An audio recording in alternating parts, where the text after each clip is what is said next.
Well, I think that the tool is going well. Everyone seems to be using it. Today was interesting. I've been sort of, I've talked before about having a Hmong population and how I had considered sort of putting it into like a readable version, but that was a little bit problematic because my Hmong population doesn't speak, write.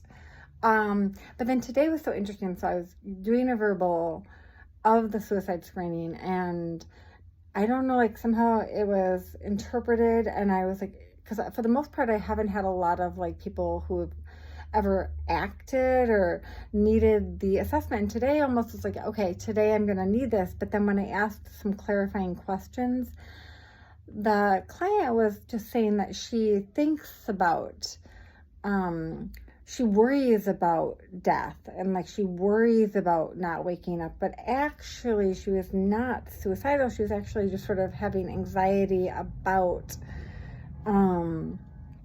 not waking up. And she was saying that I always have that. So it sort of like triggered positive, and then I was like, okay, I gotta ask some clarifying questions here. And then it was interesting. So somehow it got interpreted in a way that did not actually equate to what I was trying to ask when I asked all my clarifying questions. So I just think an important note about the